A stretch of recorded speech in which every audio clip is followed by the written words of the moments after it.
Pour l'instant, nous allons vivre un temps d'échange et de conférence avec Martin Kopp, que j'accueille ici. La Maison Partous, le Carrousel, ça a été dans l'histoire un temple, un lieu où on venait prier, un lieu où on a célébré des mariages, des baptêmes.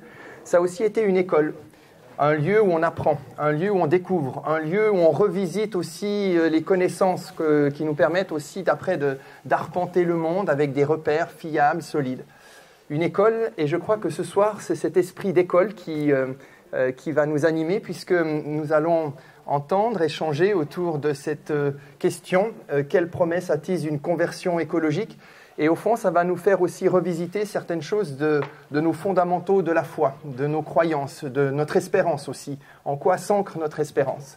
Aujourd'hui, ce lieu, c'est aussi une maison Partous avec le studio d'enregistrement de la radio FM+. Cette conférence sera enregistrée.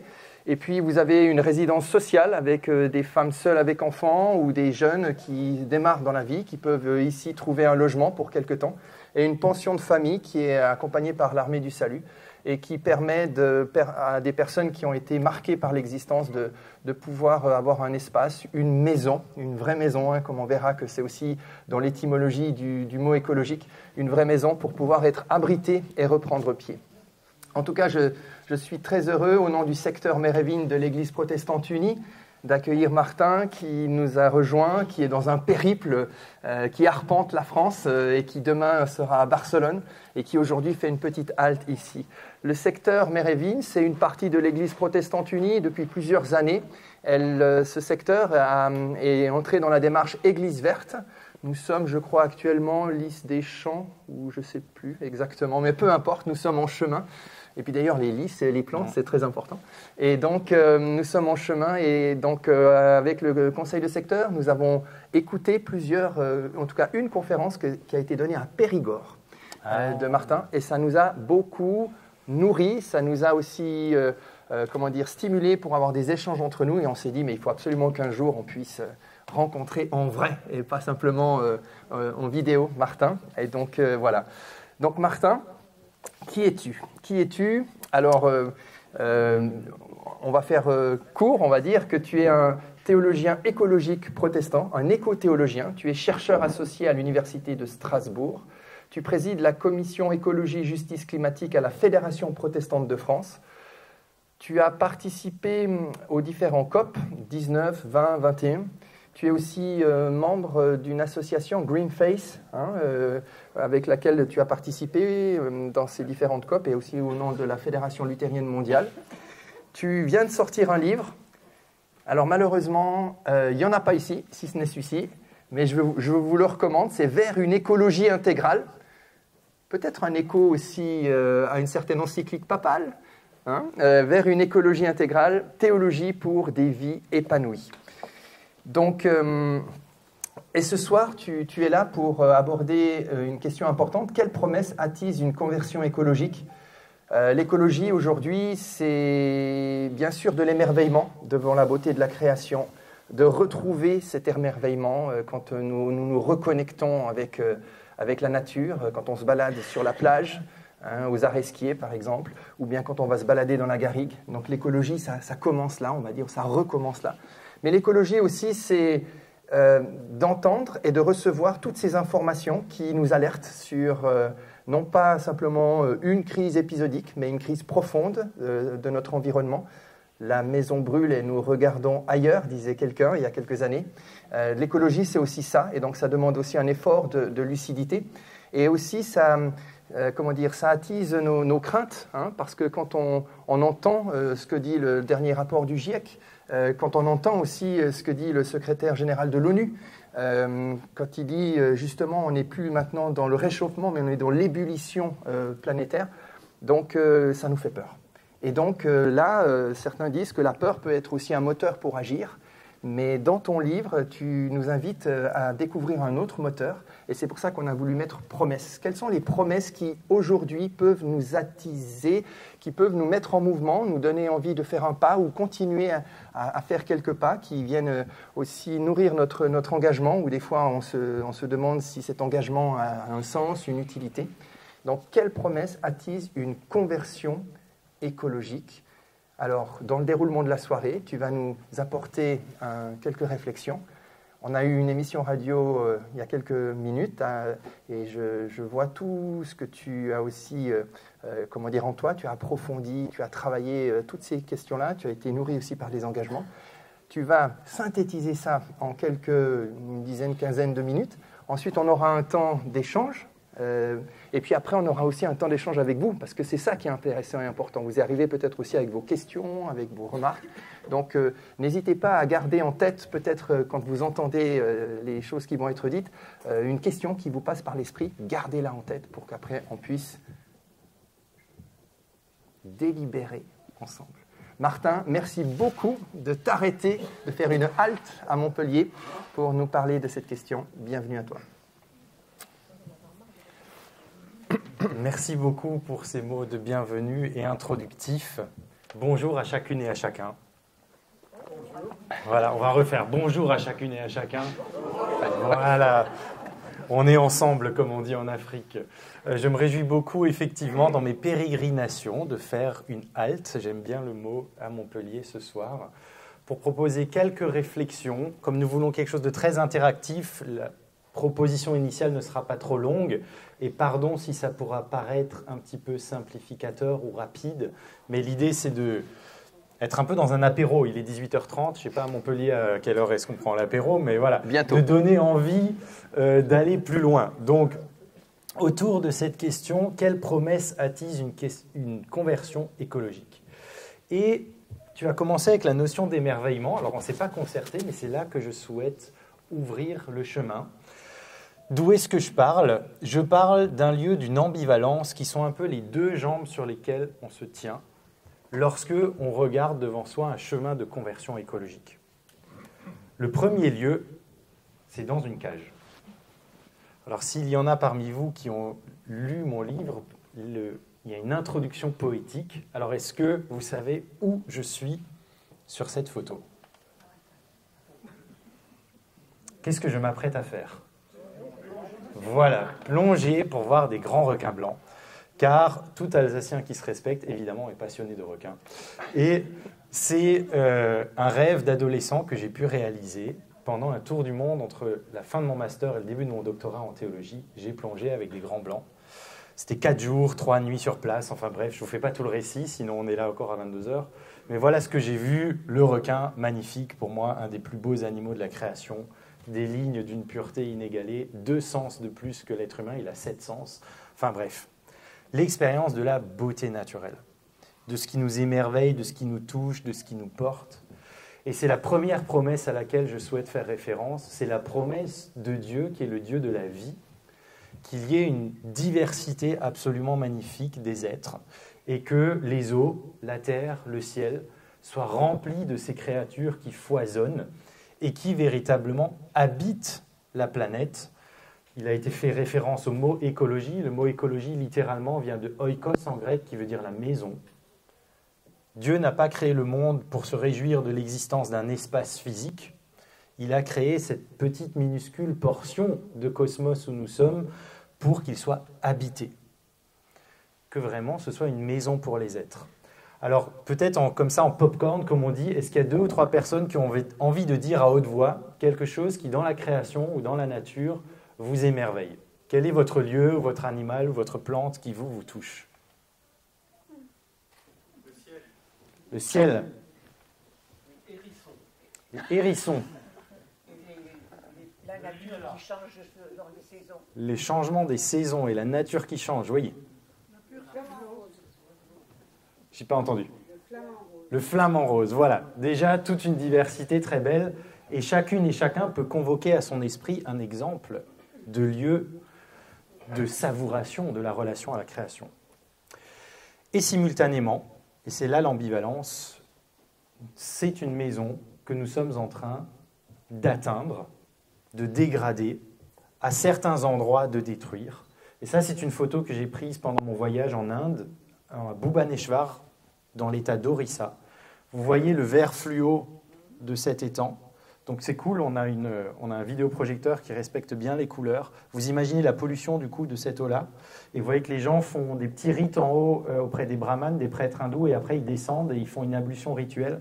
Donc vous mettez cette eau polluée sur les mains et la peau, vous imaginez les conséquences sanitaires, etc.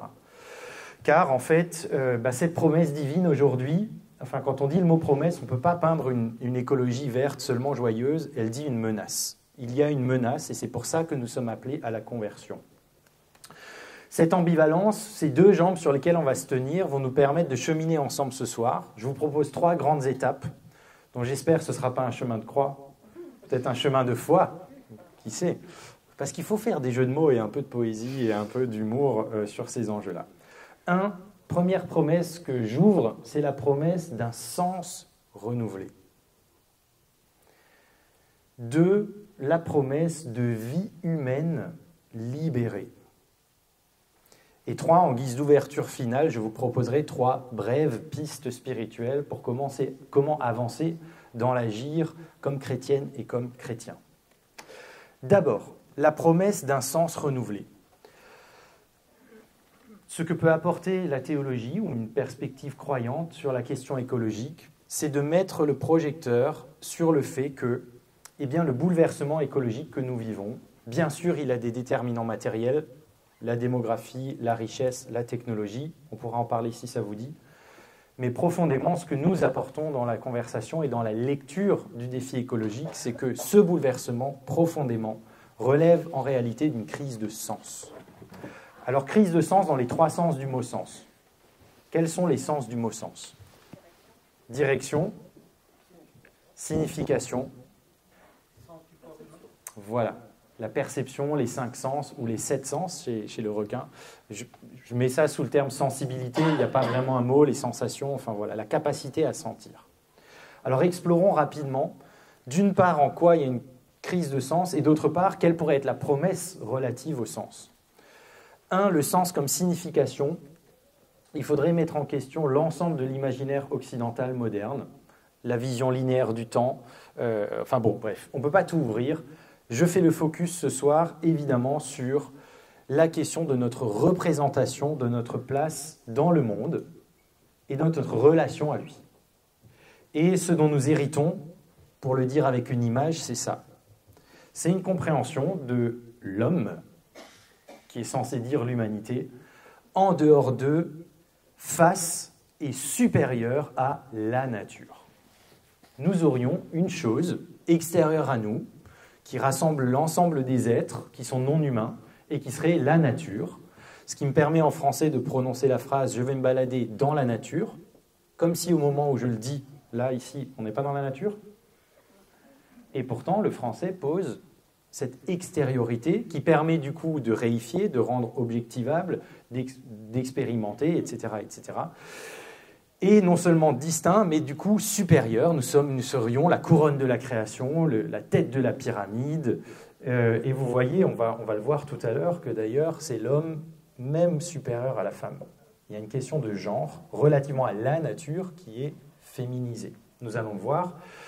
Donc, un imaginaire occidental, l'homme face et au-dessus de la nature, auquel la tradition judéo-chrétienne y compris à contribuer. Alors le verset le plus célèbre, toujours critiqué, voilà, je le dis pour l'avoir mentionné, Genèse 1,28, « Soyez féconds et prolifiques, remplissez la terre et dominez-la ». En hébreu, « kavash », et c'est un verbe dur et violent. « Soumettez les poissons de la mer, les oiseaux du ciel et toute bête qui remue sur la terre ». En hébreu, « rada », aussi un verbe qui est difficile.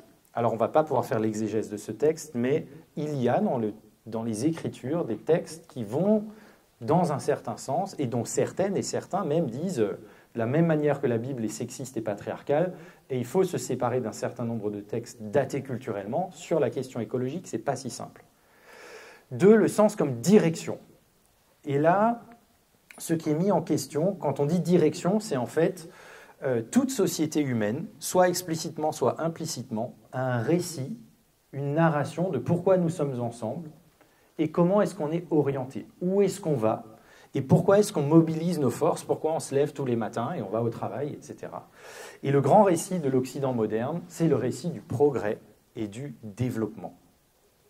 Très lié aussi à l'idée de bonheur, qui est, comme le disait Condorcet, une idée neuve en Europe qui apparaît dans la modernité. Les sociétés anciennes ne voulaient pas être heureuses, ce n'était pas ça dans l'imaginaire.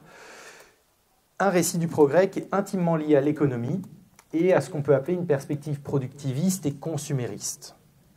Le petit « ist » est très important. Et vous voyez peut-être qu'ici, il n'y a pas de nuage noir au début de la croissance économique, parce que dans un premier temps, lorsque l'humanité elle n'a pas assez à manger, elle n'a pas assez de vêtements, elle n'a pas un toit au-dessus de la tête, ou elle sort de la Seconde Guerre mondiale, la croissance économique amène une croissance du bien-être personnel et collectif. Donc la production et la consommation sont importantes. Il faut un bien avoir. Cependant, lorsque vous basculez ensuite dans une société qui n'est plus simplement en croissance pour atteindre une fin, mais qui croît pour croître, vous entrez dans une dynamique productiviste et consumériste, et d'un point de vue écologique, vous entrez dans une situation de dépassement vis-à-vis des limites planétaires. La croissance de l'économie devient écocidaire, elle devient destructrice de notre maison. Et enfin, le sens comme sensibilité. Ma lecture, partagée par d'autres, peut-être on peut rallumer la lumière, parce que je perds le regard avec vous. Oui. Je pense que ça n'a peut-être pas été fait exprès que ce soit appuyé. Je ne sais pas où est Non, ça n'a pas été fait exprès. Commutateur. Non, mais c'est bon, Claire, c'est bon. Le sens comme sensibilité, merci beaucoup. C'est que dans la trajectoire de la modernité, peu à peu, nous nous sommes déconnectés du cosmos et du vivant. Nous avons affaibli et pour partie perdu le lien avec le monde au sens très large, les autres êtres vivants, des choses très profondes qui se jouent. Je donne un exemple, vous l'avez ici à l'écran. On estime aujourd'hui que 8 personnes sur 10 sur cette planète, du fait de la pollution lumineuse, ne voient plus la Voie lactée. On ne voit plus notre galaxie. Que se passe-t-il profondément dans un être humain lorsqu'il ne voit plus les étoiles ? Et non seulement la pollution lumineuse, mais avec le téléphone, il y a une question du monde digital et de la manière dont il nous coupe du réel. On ne supporte plus de regarder le paysage dans le train pendant 1 heure. Au bout de 3 minutes, on est sur le téléphone. Et il y a des choses bien plus profondes. Une société qui avait beaucoup de paysans et d'agriculteurs, qui devient une société industrielle puis tertiaire, qui n'a plus d'animaux autour de soi, dans le foyer. Ce qui mène par exemple à ce qu'on a vu en Suisse, où quand on demande à des enfants de dessiner une vache, beaucoup parmi eux les dessinent violettes. Parce que les seules vaches qu'ils aient jamais vues, c'est les Milka. Et pourtant, comme on m'a dit il y a 2 jours, mais pourtant, il y en a des vaches en Suisse. Eh oui, mais il ne suffit pas qu'il y en ait. Encore, il faut aller les voir. Et même chez moi, dans un petit village de Saverne, enfin, c'est pas ce que vous appelez un village, mais 12 000 habitants, mon papa pasteur là-bas, il raconte l'histoire de Noël aux enfants. Ils ne la comprennent pas, parce qu'ils ne savent plus que c'est une étable et une mangeoire. Et donc, décision sortie du catéchisme à la fin d'année, on va visiter une ferme, et voilà le récit de Noël. Comprenez que le petit enfant Jésus, il a été posé sur le foin que mangent les vaches. Bienvenue à vous. Voilà, donc on a tout un enjeu de lien et de reliance vis-à-vis du vivant. Ça, c'est du côté du constat, un peu rapide, mais vous avez les grandes lignes. La promesse, c'est de dire si nous vivons une conversion écologique, avec l'idée que la conversion, c'est un vrai retournement de l'être, c'est un changement du regard, et un changement, bien sûr, dans notre relation à Dieu. On ne parle pas ici de la conversion dans l'idée se convertir à la nature qui serait Dieu ou à Gaïa, c'est pas ça, on est dans le référentiel chrétien. Eh bien, nous allons vers des sens nouveaux pour des vies épanouies. Nous irions vers une nouvelle représentation du monde. Et à la place de la pyramide, vous voyez, nous avons le cercle intégré, où l'être humain fait partie et intégralement lié. Alors, la fameuse formule du pape François, tout est lié, que j'ai trouvée chez Gérard Schigwald, théologien protestant auparavant. Donc, parfois, on ne rend pas à César ce qui est à César. L'être humain lié avec les autres êtres. Là, vous avez du vivant, mais plus généralement avec le cosmos, etc. Le comprendre comme dans et avec le monde et dépendant du monde. Dans l'ambivalence, parce que la création, c'est aussi le cobra. La création, c'est le Covid. Ce n'est pas simplement les belles fleurs et les abeilles qui pollinisent et qui nous permettent de manger. Alors, le second verset que je cite, vous allez en Genèse 2, il y a cette idée de Dieu qui prit l'homme et l'établit dans le jardin d'Éden pour cultiver le sol et le garder. Et le verbe cultiver en hébreu, c'est chavad, littéralement servir le sol. Donc l'être humain comme jardinier.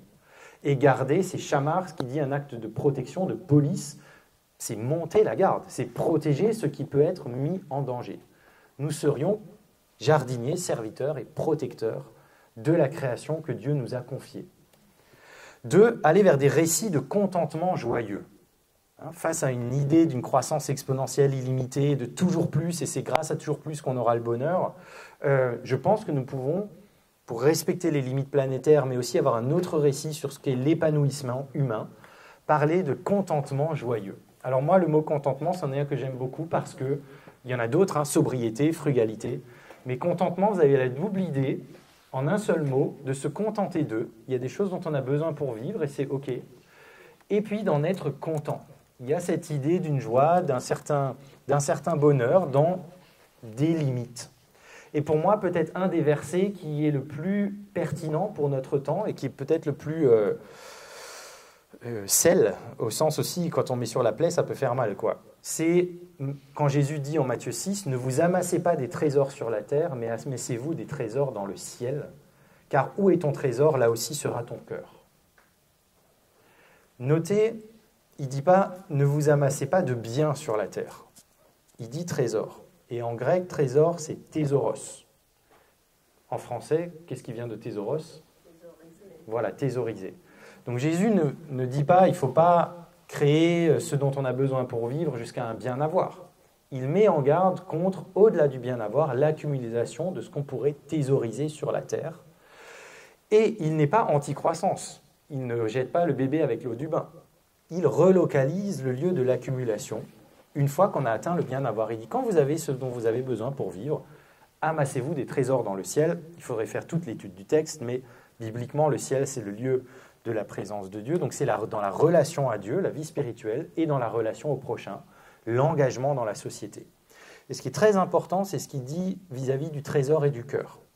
Bibliquement, le cœur, c'est pas le lieu des émotions. Le lieu des émotions, ce sont les entrailles.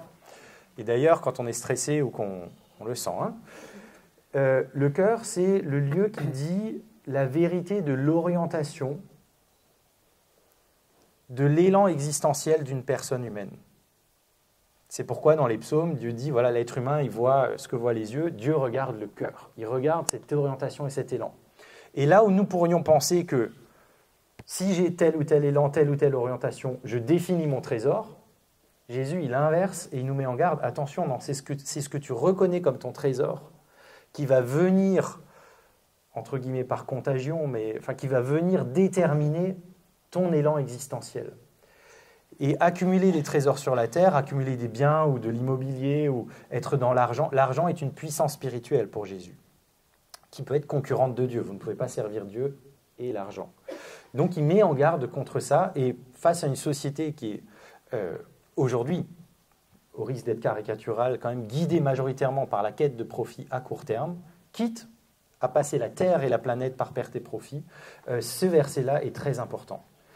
Et se limiter dans les biens, ce n'est pas se limiter dans les autres lieux de la réalité humaine, au contraire, et là je souhaite citer le texte du Conseil d'Église chrétienne en France qui a publié un plaidoyer à l'occasion de la précédente COP Climat, dans lequel les églises chrétiennes, donc c'est la Conférence des évêques de France, la Fédération protestante de France, l'Assemblée des évêques orthodoxes de France, et puis les anglicans, toutes les autres confessions moins nombreuses en France, appellent à une révolution de la sobriété, car savoir jouir des choses simples, ralentir, partager, rendre des espaces du silence et la nuit aux plantes et aux animaux, en cela réside plus de créativité, plus de liens, plus de profondeur, plus de gratitude, plus de vivant, plus de beauté et au total, plus de joie. Et là, c'est une phrase que je trouve très belle. La modération n'est pas l'autre nom de la frustration, mais la chance de nouveaux épanouissements. Elle est là la promesse fondamentale de la conversion écologique, pour moi, véritablement. Mettre des limites, c'est ouvrir à un épanouissement différent. Et enfin, le sens comme connexion ou sensibilité, eh bien, nous sommes invités à nous relier, à retisser du lien là où le lien a été défait vis-à-vis du monde et du vivant. Bibliquement, il suffit de relire l'ensemble du texte. Alors il suffit, on ne lit pas 2000 pages comme ça du jour au lendemain, mais il n'empêche, Si vous avez la curiosité de relire les textes bibliques, le vivant, il est partout. Et on l'a oublié, on ne le voit plus. On lit toujours avec des lunettes, hein, on n'arrive jamais nu face au texte. Et le vivant, on ne le voyait plus. Alors je vous donne juste 2 exemples qui montrent l'attention au vivant qu'on peut trouver. Psaume 104, 17, les cèdres du Liban, c'est là que nichent les oiseaux, la cigogne a son logis dans les genévriers. Il fallait quand même que l'Alsacien que je suis cite la cigogne, hein, parce que sinon ça n'allait pas. Les hautes montagnes sont pour les bouquetins, les rochers sont le refuge des damans. Et Salomon est présenté dans l'Ancien Testament un peu comme un premier naturaliste. Il connaît les plantes, il connaît les animaux, ça fait partie de sa sagesse. Voilà pour la première grande étape, la plus longue de notre propos, mais la plus fondamentale sur l'écologie. Deuxièmement, la promesse de vie humaine libérée. Pourquoi ? Parce que l'écologie ou la conversion écologique, ce n'est pas simplement les oiseaux et les petites fleurs. Ô combien importants sont-ils et sont-elles ? C'est une question de justice sociale entre les êtres humains. Car le bouleversement écologique se situe véritablement à l'intersection des enjeux de justice et de fait, de dualisme hiérarchisant entre des groupes humains et de relations de domination. C'est la dernière section de mon ouvrage où j'ouvre sur les 3 grands lieux classiques de cela que nous allons regarder ensemble, trop courtement, j'en suis désolé, mais pour les avoir devant les yeux. Un, c'est la question des rapports de classe. Alors le mot classe est devenu un peu... voilà, c'est compliqué d'utiliser ce mot-là, mais il faut dire les choses comme elles sont. Nous avons des classes sociales. Et quand vous regardez les données, statistiquement, ce n'est pas compliqué. Les plus riches sont les personnes qui détruisent le plus la planète. Plus vous avez d'argent, plus vous pouvez acheter, plus vous consommez de ressources et vous émettez de déchets. Ce n'est pas rocket science, comme on dit en anglais. Ce n'est pas quelque chose de compliqué à voir et à comprendre. Quand je suis à 1200, j'ai pas la même empreinte, 1200 € par mois, je n'ai pas la même empreinte écologique que quelqu'un qui est à 10 000 net. C'est évident. Et vous le voyez, un exemple, dans les émissions de gaz à effet de serre. C'est important parce que l'empreinte écologique, qui dit le tout de notre empreinte sur la planète, la moitié, un peu plus de 50%, c'est l'empreinte carbone. Quand vous regardez dans les dernières... Alors ça, c'est les chiffres consolidés pour entre 1990 et 2015.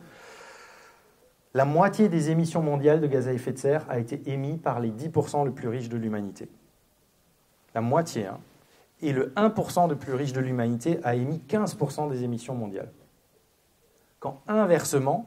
la moitié de l'humanité la plus pauvre, donc 4 milliards de personnes, n'ont émis que 7%. 4 milliards de personnes, 7%. C'est incroyable. Et en plus, alors, vraie ironie de la géographie, qui est-ce qui prend tout dans la gueule? Pardon pour l'expression familière. C'est eux. Il se trouve que les grands impacts les plus importants, et aujourd'hui et à venir demain, sont dans ces pays qui ont une contribution soit extrêmement faible, soit assimilée à nulle dans ce qui se passe. Continent number one, c'est l'Afrique. Afrique, aujourd'hui 4% des émissions mondiales à effet de serre, continent le plus vulnérable au changement climatique et déjà en souffrance très très importante confère les famines dans la corne de l'Afrique ou à Madagascar qui sont intimement liées au changement en cours. Donc c'est une situation d'injustice terrible, d'autant plus que les populations les plus riches, et y compris nous, dans des pays développés comme la France, nous avons du coup les moyens de payer une grande part de notre adaptation, nous avons les moyens d'investir dans les technologies, nous sommes plus équipés pour faire face à ce que nous provoquons et que nous ne subissons pas d'abord. 2, les rapports de genre. Je ne peux pas ouvrir d'une manière qui fasse pleinement honneur à cet enjeu-là, mais à minima, de dire que le rapport de domination que l'homme, puisqu'on prétend avec ce terme-là dire l'ensemble de l'humanité, à la nature, soit résonne avec, soit est carrément le même rapport de domination que celui de l'homme sur la femme dans une société patriarcale. Il n'est pas anodin que culturellement la nature soit posée comme féminine, ce qui pourrait, et on peut comprendre, dans le temps, la féminité, c'est la fécondité. On ne comprenait pas que l'homme contribuait à l'enfant qui vient. C'était les femmes porteuses de la vie qui donnent la vie. On peut comprendre une certaine origine de cette association. Et dans le temps même, quand on voyait la nature comme la mère, ça protégeait la nature. Et quand vous allez lire Pline l'Ancien ou des auteurs classiques romains, il s'opposait par exemple à l'industrie minière de l'époque en disant « sa mère, on ne va pas en fouiller les entrailles ». Ce qui s'est passé, c'est que dans la vision de la féminité et de la nature, nous sommes passés de la mère à la putain. Et vous avez, chez Francis Bacon, chez des philosophes des Lumières, des propos qui très clairement expliquent que la nature est une femme publique dont il faut s'emparer, qu'il faut pénétrer et qu'il faut mettre à son service. Confère plein de lieux du langage où vous avez des sortes de lapsus civilisationnels. Comment appelle-t-on une forêt qui n'a pas été pénétrée par l'homme ? Et vous pouvez multiplier les exemples.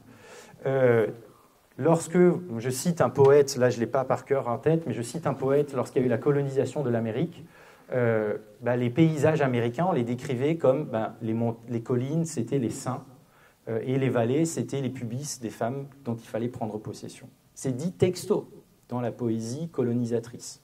Donc on a une vision qui met en jeu une masculinité toxique qui opprime la nature, qui elle-même est féminisée.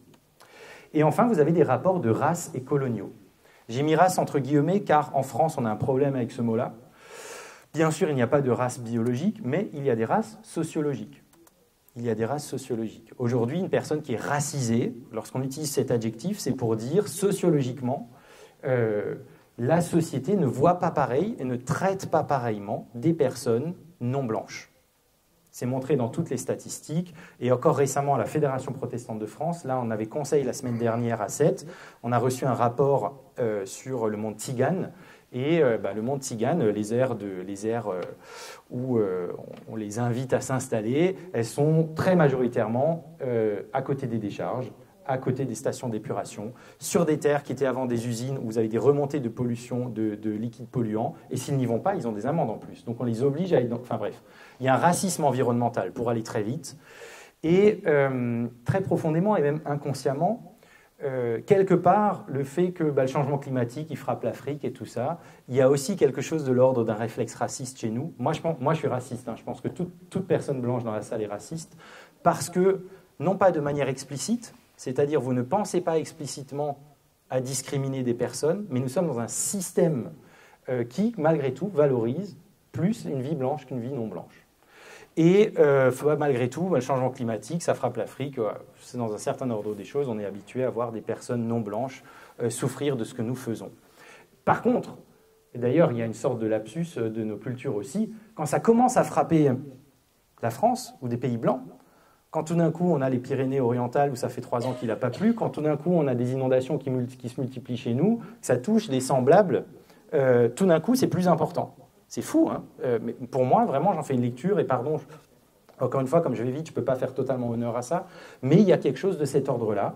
Et nous avons encore, par le truchement de l'économie, plus par un système colonial politique, parce qu'on a fait des décolonisations politiques, mais économiquement, le monde est organisé de façon coloniale. Sinon, on est en moyenne à 3 planètes en France, c'est pour partie parce qu'il y a des pays, elles ne sont pas un planète. On utilise leurs hectares, on utilise leurs minéraux, on utilise leurs vivants. On apporte tout ici. Et quand je dis ici, c'est l'Occident, hein, Europe de l'Ouest, Amérique du Nord. C'est le centre du monde, le reste est périphérie. Et tant pis pour eux. On ne le dira jamais comme ça explicitement. Hein. Mais en vrai, quand George W. Bush dit le American way of life, le mode de vie américain, il est non négociable, c'est genre en fait, vous pouvez crever. Hein. Pas touche. Pas touche. Donc il y a un enjeu, nous ne partageons pas le monde, nous l'accaparons. C'est pourquoi, pendant et promesse, véritablement la question écologique qui touche à ces 3 grands lieux de domination, donc de distinction d'abord, les hommes, les femmes, les personnes blanches, les personnes non blanches, les riches, les pauvres, c'est des lieux d'émancipation parce qu'il faut démanteler des systèmes oppressifs. Et on peut libérer. Donc il faut aller vers des planifications équitables, c'est-à-dire que la planification écologique ne sera pas si elle n'est pas juste, si elle ne va pas main dans la main avec premiers bénéficiaires les plus vulnérables, et c'est d'abord les plus pauvres. Et alors dans la tradition, on a cité l'encyclique Laudato Si du pape François, effectivement, l'écologie intégrale telle que la propose le pape François, c'est main dans la main, équité sociale et justice climatique, justice écologique. 70% des personnes les plus pauvres sur cette planète sont des femmes. 7 personnes sur 10 qui sont à moins d'1,5 $ par jour, c'est des femmes. quand il y a une catastrophe climatique, les femmes ont 14 fois plus de chances de mourir que les hommes. De chance. De chance, De risque. de risque, mais oui, c'est la probabilité. Eh oui. La formule existe. 14 fois plus de risque de mourir que les hommes. Et si on parle de la propriété terrienne, les femmes, c'est 50% de l'humanité, mais c'est que 20% de la propriété terrienne. Bref, il y a un vrai enjeu de planification équitable. Et si on avance dans la justice de genre, puis ce n'est pas seulement la justice économique et sociale avec la justice écologique, la justice de genre, ça nous demande à nous les hommes de vivre notre chemin de déconstruction-reconstruction et de sortir de masculinités qui ne sont pas simplement toxiques dans le rapport aux femmes, mais toxiques dans le rapport à la nature, et d'avancer vers ce qu'on peut appeler des masculinités justes. Là aussi, je renvoie vers les travaux, par exemple, de l'historien Jablonka. C'est sa formule à lui, masculinité juste, qui recommande, par exemple, de se penser comme allié des femmes dans ce combat, de se mettre en retrait, de mettre ses privilèges à disposition, de cultiver des valeurs différentes, d'avoir une autre vision du masculin, de refuser un virilisme qui est toxique dans les relations humaines et dans les relations à la nature, etc. Je ne peux pas tout déployer, mais il y a là tout un chemin, et je dis bien déconstruction, reconstruction. Souvent, on ne parle que de déconstruction. Moi, ça ne m'intéresse pas d'être un homme en ruine. Donc oui, je me déconstruis parce que je suis conscient que j'ai été construit comme un certain type d'homme. Je vous donne un exemple tout bête, hein, mais ça a été la grande... Moi, je fais du foot dans mon village depuis que j'ai 7 ans. Donc ça fait maintenant... Et j'en fais encore, hein, donc ça fait un moment, ça fait longtemps. Je vieillis aussi. Et ben, je me souviens très bien. Moi, je suis quelqu'un qui croise les jambes très spontanément. Là, je ne peux pas parce que... Mais je croise les jambes. Et dans le vestiaire de foot, il y a un gars qui rentre, il me voit et il me fait comme ça. Il dit « Martin, ça, je ne veux pas voir dans un vestiaire. Tu te décroises les jambes. » Et moi, j'ai intégré ça, je décroise les jambes, et maintenant je sais, consciemment, dans un vestiaire de foot, jamais je n'ai les jambes croisées. Et c'est ce qu'on appelle la police de genre. Il n'y a pas plus dur que les hommes vis-à-vis des hommes sur comment est-ce que tu dois être homme. Et si tu as la main comme ça, c'est pas bien. Et si tu n'es pas musclé, c'est pas... Enfin bon, bref, je vous fais tout le... Parce qu'en fait, c'est ça le truc. Hein. Si tu as la main comme ça, tu sembles homosexuel. Et l'homophobie est en fait aussi une misogynie. C'est-à-dire, tu es efféminé, et comme on est dans une société patriarcale et qu'être une femme, c'est pas aussi bien qu'être un homme, je ne veux pas que tu ressembles à une femme. Donc il y a des enjeux très profonds là qui se jouent, et qu'il faut aussi lever si nous voulons aller vers un soin de la nature. Et enfin, vers une blanchité antiraciste. Pour moi, alors rien que la notion de blanchité, moi j'ai pris conscience à un moment donné que j'étais blanc. Ça peut être bête à dire, hein. Mais je ne me suis jamais défini, moi, Martin, je suis blanc. Alors qu'en fait, si, je suis homme, je suis blanc, et tout ça, ça joue dans mes relations et ça joue aussi dans mon empreinte écologique. Je ne pense pas que la blanchité soit quelque chose qu'il faille garder. Dans l'idéal, je pense qu'il faudrait dépasser les questions de race et de racisation, alors que le masculin et le féminin, ou des personnes non binaires, pour moi, ça c'est un lieu où ces différences ont du sens. Mais entre une personne blanche et non blanche, il ne devrait pas y avoir, ça c'est de la construction sociale. Mais à minima, dans ce chemin, aujourd'hui, il faut avoir une posture antiraciste. Et donc, quand j'ai présenté, je ne le fais pas ce soir parce qu'on avait un temps bien plus contraint, mais quand j'ai présenté mon livre sur l'émission protestante Solae, eh ben, j'y suis allé avec une musulmane minorisée. On essaye de faire en sorte de donner de la visibilité, d'être bon allié à ces endroits-là. Là aussi, vous imaginez bien qu'il y a tout un monde à ouvrir et je lis sur les visages toutes les questions qui émergent avec tout ce que je dis. Je termine. 3 pistes spirituelles, parce que faire tout ça, il y a du boulot. Comment est-ce qu'on travaille là-dedans? Comment est-ce qu'on avance? Je propose 3 choses. 1, la métaphore du cheminement. C'est pas d'un jour à un autre jour que d'un homme patriarcal, et moi je peux vous dire tous les endroits où j'ai eu un comportement patriarcal, je deviens un homme dont la masculinité est juste. C'est un chemin. Et je vais me tromper, je vais faire des bêtises, et je vais demander pardon, et je vais te dire, s'il y a un truc que je fais qui est sexiste, dis-le-moi, et je vais pas mal le prendre, c'est un cadeau que tu me fais que de me dire... Pareil sur la question de la blanchité, moi j'ai 2 collègues racisés chez Greenface, je leur ai dit, s'il y a quelque chose que je fais qui est raciste, dites-le moi, je le prendrai pas mal, c'est un cadeau que vous me faites pour avancer. Mais c'est un chemin, et on ne monte pas par la face nord, on est des randonneurs du dimanche matin. On prend le chemin où il faut s'arrêter, il faut boire, il faut se reposer, il faut manger une petite barre céréalière, enfin voilà. Ça se fait sur un temps de vie, et sociétalement, la planification écologique, c'est 40-50 ans. Ensuite, évitons de tomber des deux côtés d'une arête. D'un côté l'orgueil, de l'autre côté le désespoir. L'orgueil, c'est croire « je suis arrivé » et je me pose en juge de tous les autres. Quoi? T'es écolo et tu manges encore de la viande? Quoi? T'es écolo et t'as une voiture? Parce que moi j'ai une petite 108, lieu de masculinité aussi. Hein. Ça n'a pas été évident pour moi de me dire « ok, j'achète pas la 208, j'achète la 108 ». Elle a quand même pas la même... D'assumer dans une toute petite voiture dont on dirait presque limite une sans permis, c'est... Enfin voilà, oui, bah ouais, ça m'a titillé à cet endroit-là. Il a fallu que... Et j'ai eu des remarques. Enfin bon, bref. Pas être jugeant, parce que ça, c'est pas être reposoir pour autrui, c'est être repoussoir. Et inversement, il ne faut pas avoir l'impression que j'y arriverai jamais. Quand tu as toujours l'impression d'être en défaut, quand tu as toujours l'impression de ne pas faire assez, eh ben, on peut tomber dans une forme de désespérance, et l'un ou l'autre ne mobilise pas, et l'un ou l'autre n'emmène pas autrui. Et enfin, alors je ne vous invite pas chacune et chacun à vous mettre en slip là et à sauter en l'air, hein. Mais trouvons-y de la joie. Et là, j'aime bien ce que dit le pape François quand il dit « il faut marcher en chantant ». Et oui, c'est un enjeu difficile, mais en fait, quand on est mobilisé, quand on fait les choses ensemble, c'est une aventure humaine qui peut être chouette. Et il y a du deuil, il y a du compliqué, il ne faut pas mentir. La conversion écologique, c'est aussi renoncer à des choses, c'est faire des deuils. Mais c'est aussi des promesses, c'est le mot clé de ce soir. Et ben, une des promesses, c'est que par le fait même d'agir, vous allez gagner de l'espérance et vous allez vivre des choses chouettes. Moi, dans mon chemin, enfin, ça fait 10 ans que j'y suis, c'est une bénédiction en fait. Tellement de choses que j'ai vécues qui sont super, qui sont positives, où j'ai grandi, où... Voilà, ça peut être difficile, mais la conversion, je pense que pour le papillon, quand il passe de chenille à papillon, ça ne doit pas être tout à fait cool entre les deux. Mais après, on est un papillon. Donc, il y a cette promesse aussi que pour soi, il y a un chemin qui est gratifiant. Et le mot de la fin, du coup, je l'ai déjà prononcé plusieurs fois, qui vient avec la promesse, c'est celle que l'espérance nous est donnée. Et dans un geste œcuménique conclusif, je vais citer Laudato Si, c'est la citation qui est à la fin de toutes mes interventions, parce que je la trouve tellement belle.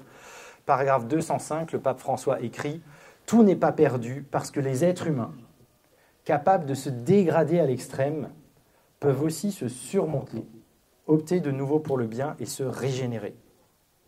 Il n'y a pas de système qui annule complètement l'ouverture au bien, à la vérité et à la beauté. Pas de système qui annule complètement la capacité de réaction que Dieu continue d'encourager du plus profond des cœurs humains. » J'ai envie de dire Amen, mais sur ces paroles pastorales, je vous remercie pour votre attention.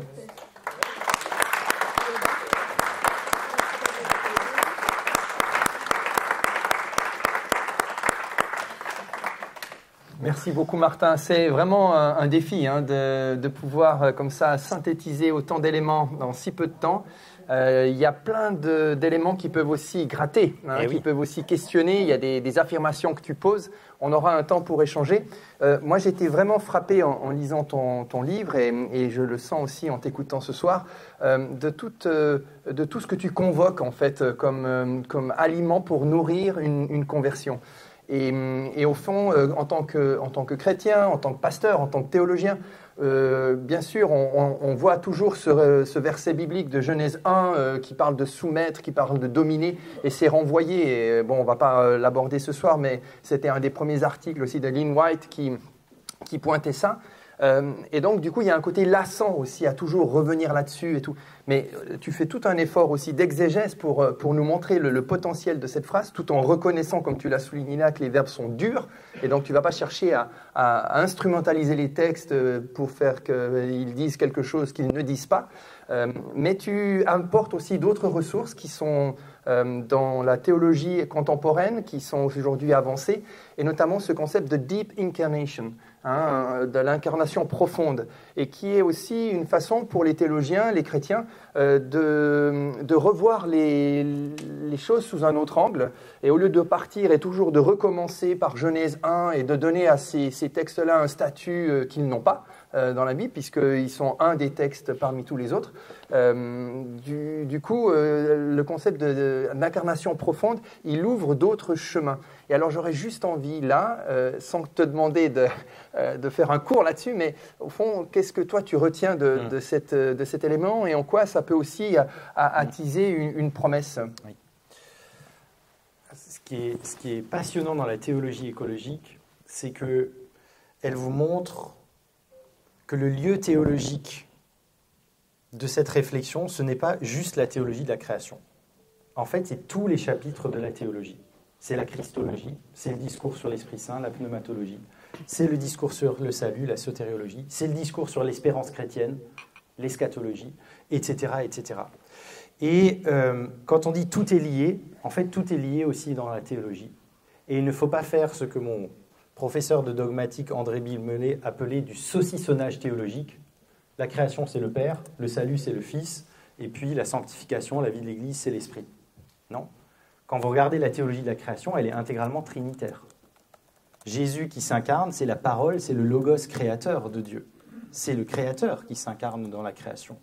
Et l'esprit, ce n'est pas juste l'esprit qui nous donne les charismes et les dons de l'esprit et qui nous accompagne, qui console, qui inspire.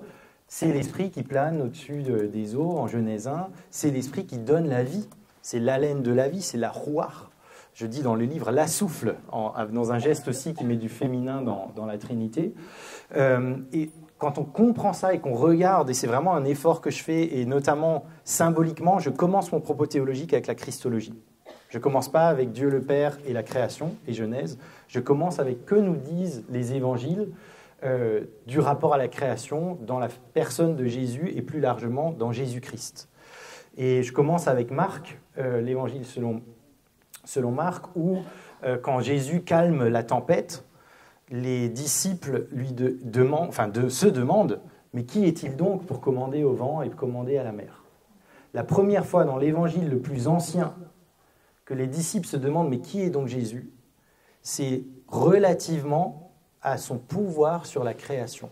Et ce pouvoir sur la création, ce n'est pas un pouvoir délégué, c'est la parole créatrice qui, bien sûr, peut dire au vent et à la mer de se calmer. Ce qui ouvre une perspective où l'incarnation, effectivement, d'abord ça j'ai posé comme contexte plus large, l'incarnation spécifiquement, là où nous avons eu une lecture non seulement anthropocentrique, mais en fait anthropomoniste, c'est-à-dire qui regarde seulement ce qui se passe à l'échelle de l'être humain, était une lecture qui ampute le propos théologique. Car ce qui se passe dans l'incarnation, ce n'est pas seulement Dieu qui devient humain, c'est le Créateur qui devient créature. Et dans le Créateur qui devient créature, il se passe quelque chose de beaucoup plus profond, et c'est pour ça qu'on dit « deep incarnation », c'est une notion qui vient de la théologie anglophone, l'incarnation profonde, parce qu'il rentre non seulement dans l'humanité, mais dans la créaturalité. Mon éditrice m'a dit « Martin, ce mot, il n'existe pas ». J'ai dit « Oui, c'est vrai, mais je l'invente ». Et ça veut dire quoi, par exemple? Ça veut dire qu'en fait, si on a conscience aujourd'hui, grâce à la science, que nous sommes, êtres humains, des symbioses, puisque vous vivez avec sur vous, dans vous, plus de microbes que vous n'avez de cellules, et oui, et de manière positive. Si vous n'aviez pas les microbes sur votre peau, vous perdriez votre première barrière immunitaire. Les microbes dans les narines, dans la bouche, la digestion commence dans la bouche grâce aux bactéries que vous avez là. Dans le ventre, très largement, ce n'est pas simplement les sucs gastriques, c'est le kilo, c'est 1 kilo de microbes que vous avez dans l'estomac qui fait la digestion avec vous. Confère tout ce qu'on apprend sur le microbiote, enfin ça a été un peu à la mode à un moment donné dans les magazines, oui c'est toujours, mais parce qu'en fait médicalement on a découvert à quel point ça fait une énorme différence. Biologiquement, l'être humain est une symbiose. Vous n'existeriez pas si vous n'aviez pas reçu de vos parents et d'abord de votre maman, si vous n'êtes pas né de césarienne, tout un écosystème microbien sans lequel vous ne pouvez pas vivre. Ce qui change fondamentalement la vue de l'anthropos, de l'être humain et l'anthropologie, là où classiquement l'être humain, l'anthropos, c'est un individu et après il est en relation, et on pense presque l'être humain comme un atome qui après devient une molécule. En fait non, dès l'origine, je suis relation. Et Jésus, il entre dans la créaturalité. Jésus avait un microbiote. Et je fais un petit jeu de mots, clin d'œil humoristique, ce qui veut dire que sans les microbes, point de salut. sans les microbes point de salut. Au-delà de la vanne, Jésus lui-même est entré dans le monde comme profondément en relation. Et il y a un miroir entre le Dieu trinitaire qui est relation et la réalité de notre humanité qui est relation et la réalité de l'ensemble du créé qui est relation. Il se dit quelque chose là d'une théologie relationnelle. Voilà, c'est un exemple, il y aurait d'autres choses à dire sur ça, mais pensez la figure du Christ incarné comme une créature parmi les créatures qui, au désert, va avec les animaux et les anges le servaient. Enfin voilà, là vous pouvez tirer un fil qui va très très loin. Et tu le fais justement dans ton ouvrage et je trouve que ça stimule, ça ouvre de nouvelles pistes. En tout cas, merci pour ça. Une dernière question, après ce sera au tour de l'Assemblée. Tu as terminé ton propos avec cette idée de cheminement. Oui. Hein, et en fait, dans ta bouche, moi j'entends aussi que les remarques, les critiques qu'on peut adresser peuvent être le lieu d'une conversion. Et ce qui peut être la conversion quelque chose de sacrificiel, de difficile, eh bien, tu en vois un côté positif, hein, de dire merci pour la critique, ça m'ouvre à quelque chose d'autre. Et on sent tout le temps qu'il faut pour accepter ça. Oui. Hein. Et tu le développes, ça, avec aussi tout ce que tu mentionnes sur les plantes, l'importance des plantes et la lenteur des plantes et tout ça. Il y a urgence, non ? Il faut changer, pas demain, après-demain, il faut changer tout de suite. On a des discours qui nous disent qu'on n'a plus que la fenêtre de tir, elle se rétrécit, plus on avance et qu'on ne bouge pas au niveau global, la fenêtre de tir se rétrécit, il y a urgence, il faut agir. Comment est-ce que tu concilies ces deux temporalités ?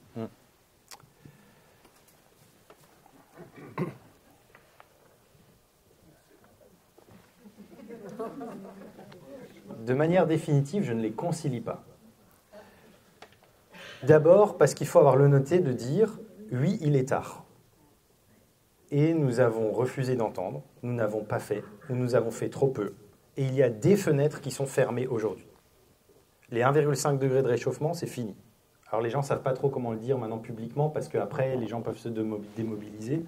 Mais scientifiquement, les 2 degrés d'ailleurs, très compliqué, puisqu'il faudrait très massivement retirer du carbone de l'atmosphère selon les modélisations. On ne sait pas faire, et on ne sait pas faire à l'échelle industrielle. Donc, il y a des choses déjà, on va subir les conséquences de notre non-action. Ce n'est pas agréable à entendre et à regarder en face, mais c'est factuel. Cependant, il n'est pas trop tard pour toute chose. Et véritablement, un monde, si on prend juste climat, un monde à 2 degrés 1, le GIEC nous dit que ce n'est pas la même chose qu'à 2 degrés 2. Et c'est certainement pas la même chose qu'à 3 degrés, à 4 degrés. Et la France est en train de bâtir un plan d'adaptation pour plus 4 degrés, hein, puisque ça fait partie du gradient possible. Voilà.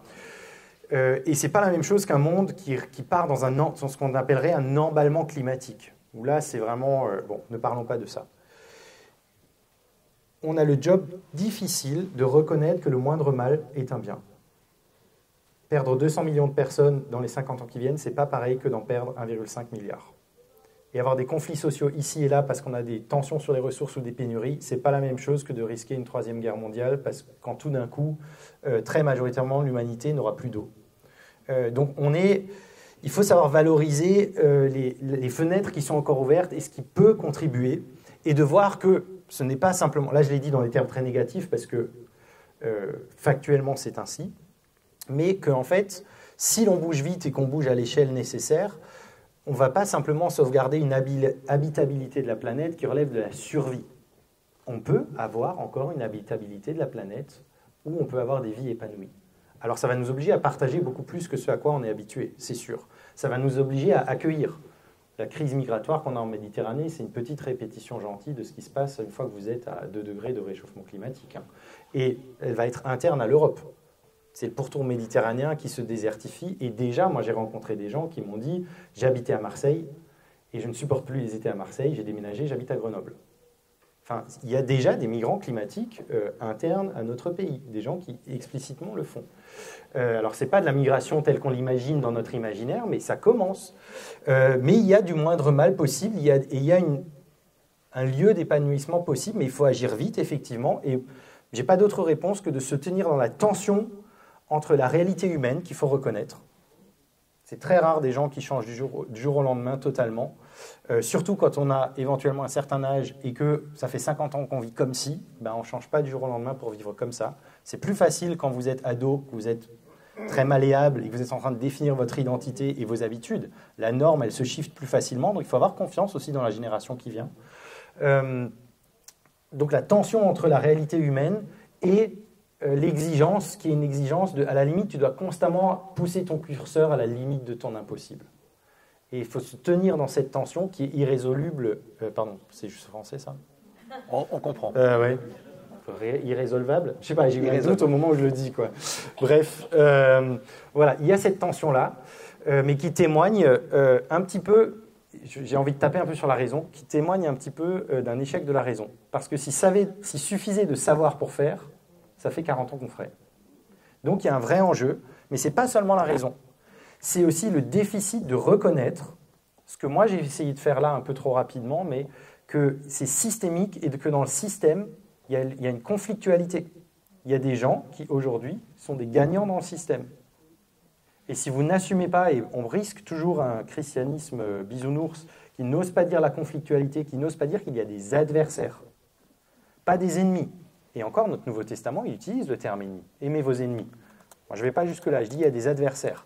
Il y a des gens qui ont intérêt, parce que dans leur espace de vie ou leur temps de vie qu'il leur reste, ils sont confortables à mettre des bâtons dans les roues à la planification écologique. Et c'est prouvé que, par exemple, les entreprises des énergies fossiles payent à millions des cohortes énormes de lobbyistes dans les conférences climat. La plus grande délégation dans les COP climat, c'est les lobbyistes des énergies fossiles.